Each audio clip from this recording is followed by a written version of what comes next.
Welcome to our channel. Today we're diving into the eerie world of unsolved missing person cases that will send shivers down your spine. These are the stories of people who vanished seemingly into thin air, leaving behind trails of questions and unsettling mysteries that continue to baffle investigators and haunt the minds of those left behind. These stories are not for the faint of heart, so buckle up and let's get started. Our first case takes us to the cold February night of 2004 in the desolate, snowy landscape of Haverhill, New Hampshire. Picture this. A young nursing student, Maura Murray, is driving down a quiet road when she suddenly crashes her car. Now this wasn't a high-speed collision, no, it was a simple slide-off, the kind of fender bender that might leave you with a bruised ego and a call to your insurance company. But what happened next is where things take a turn for the truly bizarre. You see, when police arrived at the scene, Maura was gone. The car was there, headlights still illuminating the falling snow, but Maura was nowhere to be found.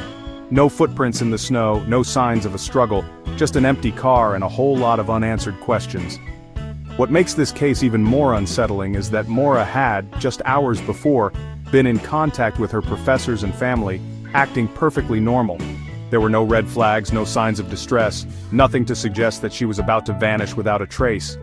Adding another layer to this mystery, some witnesses reported seeing a woman matching Maura's description near the crash site. Was she injured? Disoriented? Was someone else with her?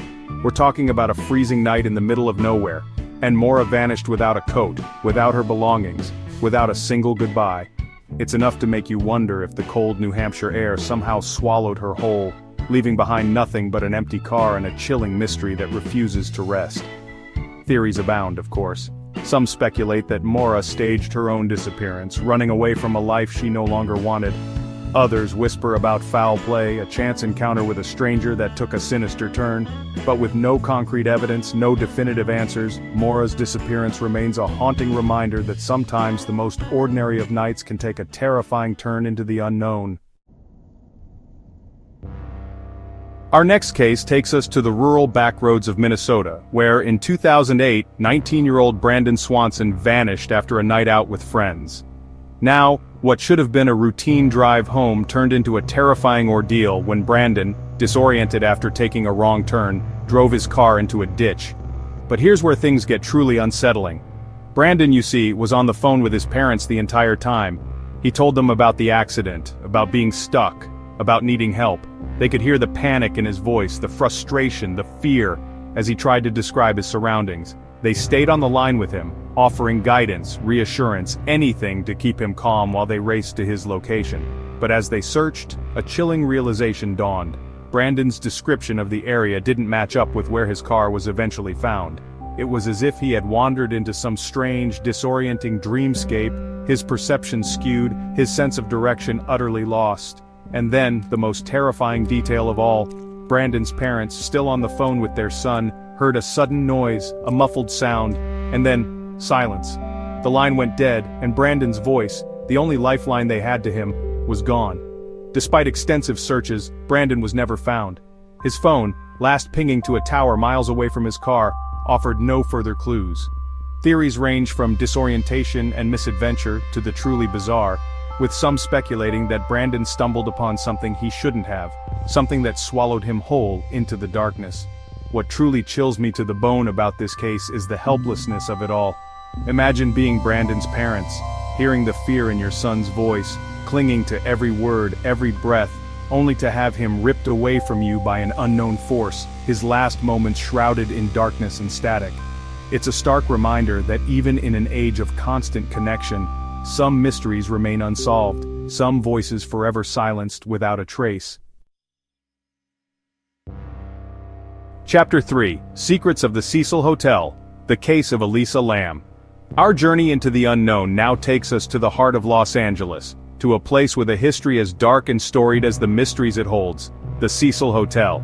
It's here, in 2013, that 21-year-old Elisa Lam checked in, a bright young woman on a solo trip, ready to explore the City of Angels. But instead of postcards and sunny selfies, Elisa's story took a dark and disturbing turn, one that would cement the Cecil Hotel's reputation as a magnet for the strange and the sinister. Elisa's disappearance was as baffling as it was unsettling. One minute she was there, captured on the hotel's security footage acting strangely in the elevator, and the next, she was gone. Days turned into weeks, and the search for Elisa intensified, but the answers, when they finally came, only deepened the mystery. You see, Elisa's body was found in the most unexpected of places, the hotel's rooftop water tank.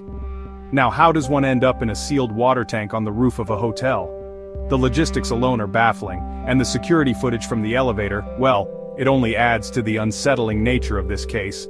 In the video, Elisa is seen behaving erratically, pressing all the buttons, peering out into the hallway as if someone, or something, is following her. It's enough to make your skin crawl, trust me.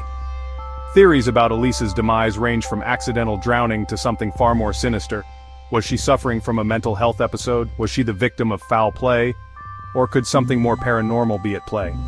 The Cecil Hotel, after all, has a long and disturbing history, rife with stories of suicides, overdoses, and unexplained phenomena. Whatever the truth may be, Elisa Lam's story remains a chilling reminder that even in the bustling heart of a city, darkness lingers, and some secrets like the depths of the Cecil Hotel itself may forever remain hidden from view. Chapter 4. Vanished in the Night. The Disappearance of Brian Schaffer. Our next stop on this unsettling journey takes us to the bustling college town of Columbus, Ohio, where in 2006, 27-year-old medical student Brian Schaffer stepped into a bar and vanished without a trace. It's a Friday night and Brian is out celebrating with friends. He's last seen on security footage entering a bar, a smile on his face. But when the lights come up, Brian is gone. No one remembers seeing him leave. It's as if he stepped into the shadows and disappeared. The bar, thoroughly searched, offered no clues. The bar had only one entrance and exit, monitored by security cameras. Brian was seen entering, but there's no footage of him leaving. It's as if he vanished into thin air. Theories run rampant.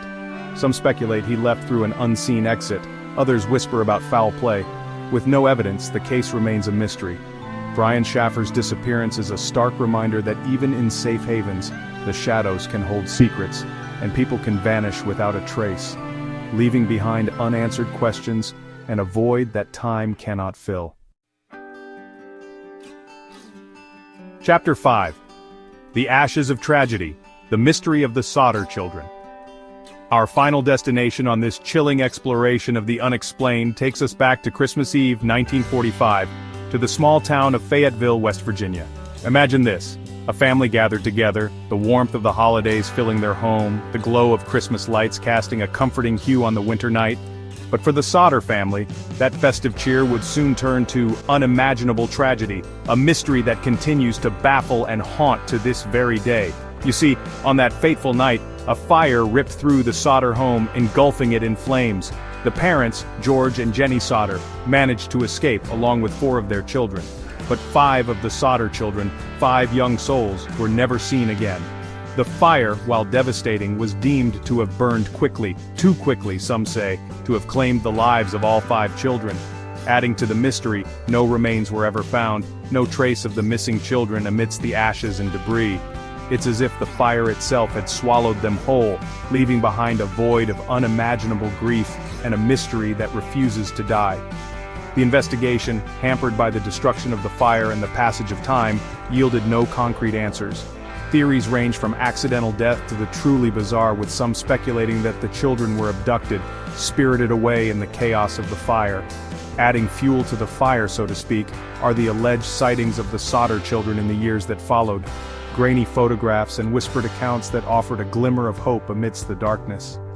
The case of the Sodder children is a chilling reminder that even in the supposed safety of our own homes, tragedy can strike, leaving behind scars both physical and emotional that time itself cannot heal. The fact that 5 children could vanish without a trace, their fates forever intertwined with the ashes of that Christmas Eve fire, is a haunting reminder that some mysteries may never be solved, some wounds may never truly heal. Thanks for watching. If you enjoyed this video, don't forget to like, subscribe, and hit the bell icon for more creepy and mysterious content. Let us know in the comments which case you found the most chilling. These stories, as unsettling as they are, remind us that the world is a strange and often unpredictable place, where even the most ordinary days can take a dark turn into the unknown. Until next time, stay curious and stay safe.